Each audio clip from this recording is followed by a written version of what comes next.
What's going on, y'all? Welcome back to Kid Taj NBA, and we're going to be talking about Dwyane Wade today. As you may know, as you should know, Dwyane Wade has agreed to a deal. I think it was the veterans minimum, I'm pretty sure, with the Cleveland Cavaliers. And, he was bought out a few days ago by the Bulls. I didn't make a video about that just because, I didn't think it was huge news. At that point, I was going to wait until this happened to make the video. And as soon as Wade was released, there were a few teams that definitely had a shot at signing him. But I think we all pretty much knew that the Cleveland Cavaliers were where he was going to land. And if he didn't land in Cleveland, at least Cleveland was easily the favorite. And as soon as he got bought out, or the day after, we were hearing reports about Dwyane Wade is leaning towards Cleveland. He is probably going to sign with Cleveland, and of course today we get the news that he has decided to do it. And what this tells me is, I know some people are going to talk about how LeBron and DWade had this great chemistry, and he's just a guy that Wade is a guy LeBron wants on his team just because they know how to play with each other, and LeBron believes in Wade as a smart guy that can only help a team win.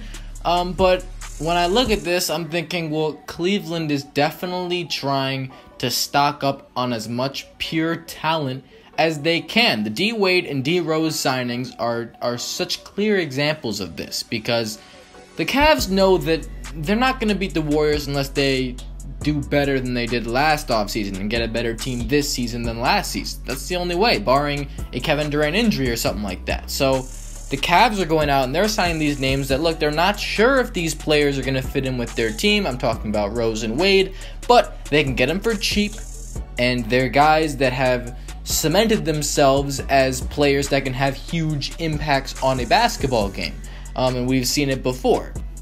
So these two signings, whether they fit or not, and this is what this video is about, because the thing is that you got to hit home with both. In order to build a successful championship-winning basketball team, you need two things, and those two things are talent and fit. Because you can have the talent. Just look at the Lakers in 2012, 2013, I think that was the year. You can have the talent. If these guys don't want to play together, if they can't find a way to play together, if they're incompatible, it's not going to work. The reason why the Warriors were so effective with Kevin Durant wasn't exclusively because of the reason that they had so much overwhelming talent, but it was also because these guys figure out how to play together seamlessly. And that's exactly what equates to a championship team.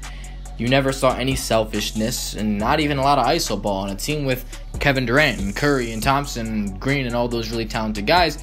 Kevin Durant is a guy that has played iso ball for most of his career. At least he's been one of those guys that he wants to create his own shot. And he did do some of that in Golden State, but it was severely limited because they were passing the ball around more. But even though it was severely limited, Kevin Durant was still able to flourish and still able to have a great year in Golden State. And this is something that a lot of teams have trouble with, and I think that the reason why the Spurs and now the Warriors are so successful in the past few years, I know the Spurs go back a long time. I'm talking really, just think about the Warriors before they got Kevin Durant, because now that they have Kevin Durant, everybody can say, look at all the talent they have, of course they're going to win.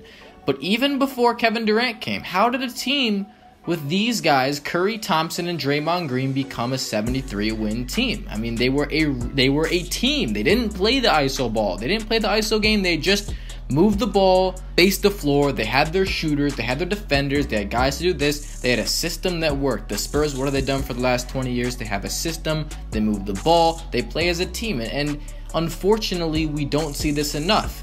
The Cavaliers aren't going to do that. The Cavaliers are not going to move the ball around forever to get shots. And the simple reason for that is because they have LeBron James. And while, yes, LeBron James is easily the greatest player in the NBA and one of the greatest, if not the greatest ever, please don't jump at that. I'm not trying to make comparisons right now, but he's up there. That's the point.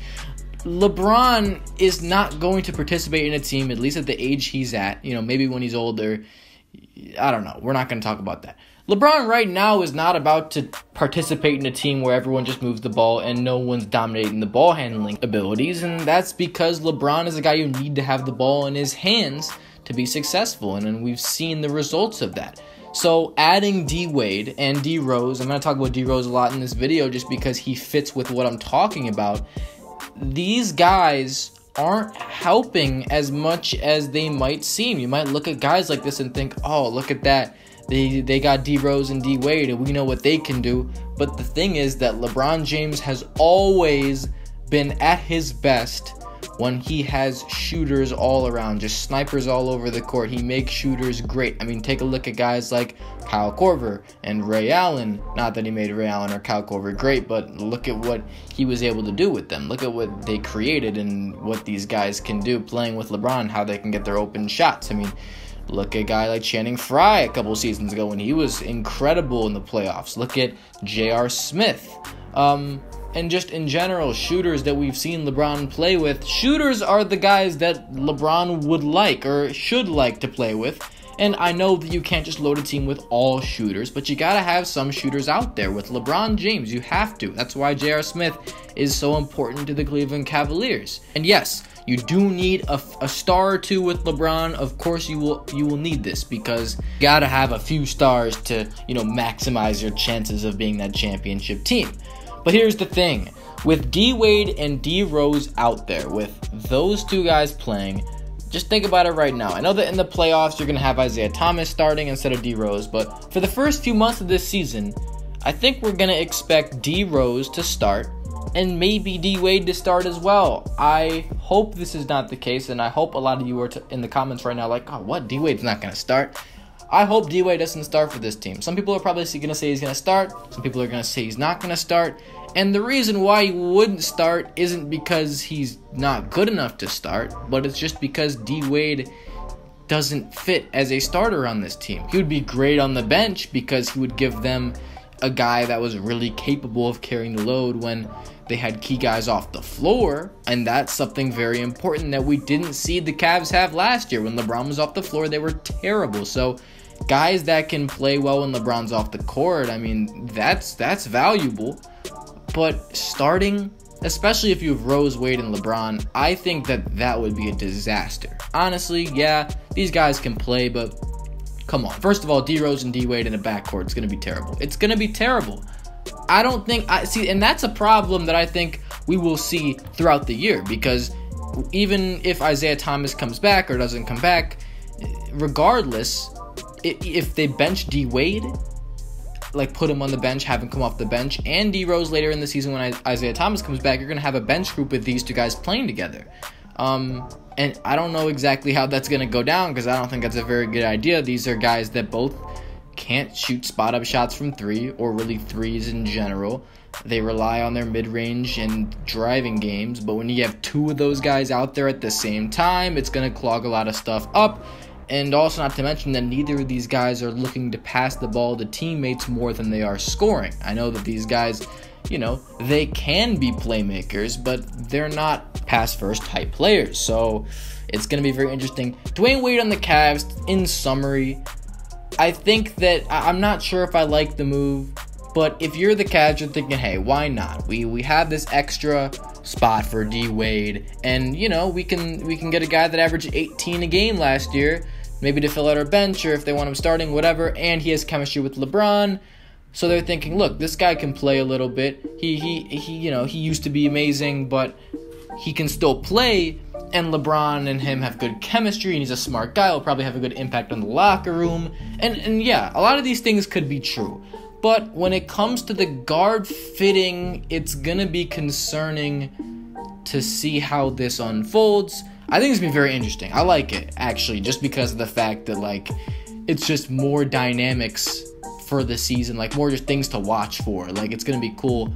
The only problem is, we're just stacking the Cavaliers way too much, and this is something that I just, come on. You do really need that many guys? I guess it's to beat the Warriors, but, the Eastern Conference is going to suck next year. If this team exceeds expectations, Jesus, it's not going to be fair in the East. Again, it never is, but, the Celtics, they have a chance to make some noise, but, if this team is going to play better than they did last year, you can basically forget it. So yeah, that's going to do it. Let me know what you guys think about this signing. Dwyane Wade on the Cleveland Cavaliers. They got a lot of talent there. It's going to be very interesting to see. Wow. this is gonna be something. This NBA season is gonna be nuts. I can't wait.